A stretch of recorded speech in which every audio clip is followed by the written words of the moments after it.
Listen to what they write, the psalm writer writes in Psalm 41. Verse 4, as for me, I said, O Lord, be gracious to me, heal me, for I have sinned against you. My enemies say of me in malice, when will he die and his name perish? And when one comes to see me, he utters empty words while his heart gathers iniquity. When he goes out, he tells it abroad. Skinners. All who hate me whispers together about me. They imagine the worst for me. They're plotting against me. They say a deadly thing is poured out on him. He will not rise again from where he lies.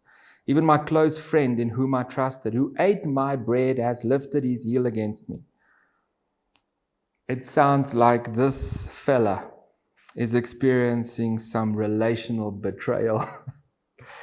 Like people are wishing the worst for you. They are plotting against you. They skinner about you. They hope for the worst on you. They pray a plague upon you. I think it's almost like he's describing what a human feels when they are betrayed at that thing. I think about my kids. I said to them, I think I'm going to start wearing skinny jeans. And Grace said, Dad, the answer's in the name, skinny jeans. I'm not talking about that funny moment of, hey, you're betraying me. Why can't I wear skinny jeans? I'm talking about where people presented themselves as something to you, and to your shock, your disbelief, your almost embarrassment and humiliation, you find out that they are not for you, they are actually not with you, and they don't believe or love you. Betrayal. For me, at this point, I feel like 2021 has betrayed me. At the end of 2020, I felt, yo, God, you had provided just enough for me to see it through this lockdown. Yay, 2021 is coming. And then what happens? Everything comes to a standstill in any case. I feel betrayed by 2021. I don't know about you. Let's keep it at that. I think any of us can come up with situations where we feel betrayed by people, where maybe a close friend, like maybe grade 1, I'm going to be your friend. I'm going to play with you at grade 1, at first break. And what happens? No. Peter goes and plays with Johnny, and here poor Johan is standing with his Marmite army all by himself. Betrayal, that one that pierces the heart. Maybe in the current circumstance you feel betrayed by, dare I say, God? Why is he not coming through?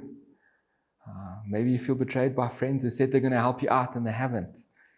Maybe you feel betrayed by that financing that you were hoping that would come through and give you a bit of reprieve, a business plan, business commitments. Maybe there's a reality similar to what I'm feeling that you're feeling. There's betrayal. But listen to this. I love it that, it doesn't leave us in this state of being betrayed and feeling sorry for ourselves, isn't it? No, it says, but you, O Lord, be gracious to me and raise me up that I may pay them. By this I know that you delight in me. My enemy will not shout in triumph over me. But you have upheld me because of my integrity and set me in your presence forever. Blessed be the Lord, the God of Israel, from everlasting to everlasting. Amen and amen. And I think what the writer here does, he comes and he appeals in a certain way. First it says, he appeals to the grace of God, the kindness, the compassion. This be gracious to me is merciful. It is when you appeal to a greater than yourself and you know that you are lesser than this person, but you say, please bestow on me kindness. Let it flow. I think the last time I spoke about the grace, that divine kindness that flows to us. The writer comes and he says, the only way when I feel betrayed is I have to appeal to the grace that is found in God. The second thing that it says, and raise me up. That raise me up is when I understand that the only place that I can find myself again is in the grace of God. I'm able to stand in the face of betrayal and circumstances. Comes in verse 11 and says, by this I know that you delight in me. My enemies will not shout in triumph over me. It is that thing and that principle of God that says, when I have favor with God, I will have favor with man. When I am in that place where I know He delights over me, He's pouring His favor over me. What can the enemy do me? In the face of my enemy, I delight in the Lord. I love this thing that it says this, the enemy will not shout in triumph over me. That word triumph is a victory cry. And you know, in the olden days when they used to do battle, they used to try and intimidate the one army by making a loud noise. We look at the principle of attack and the plan of attack that God gave Gideon. They went in the quiet of night. They broke jars and they made a loud noise, and it completely threw the enemy. It's this that he's speaking about. How the enemy wants to come and shout and intimidate you.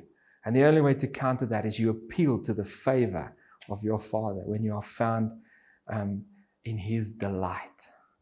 Then he comes and he says, when you are feeling betrayed and you're feeling like circumstances are stacked against you, you almost have no hope, and you just before you enter depression, he says, Lord, but you have upheld me because of my integrity, and you set me in your presence forever.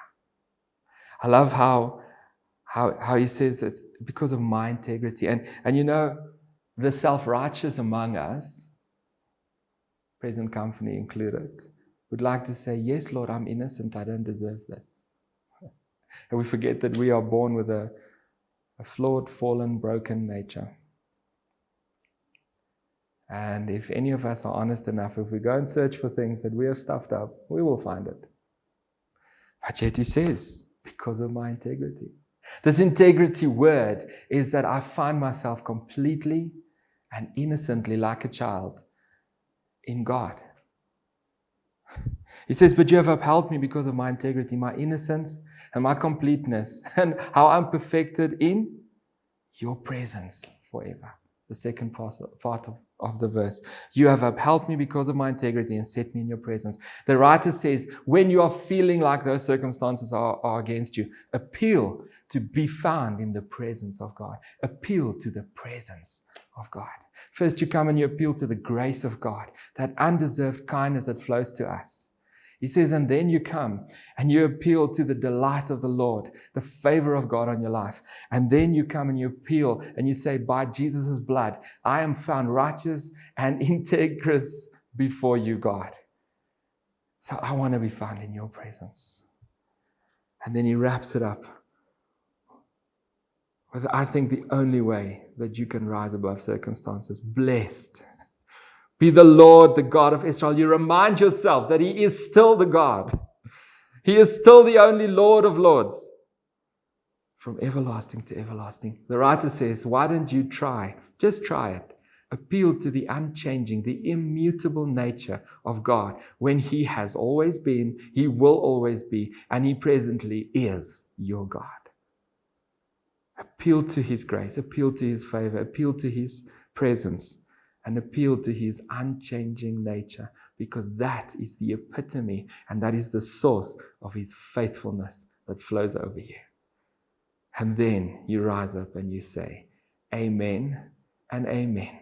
In the face of betrayal, I am found in my Lord.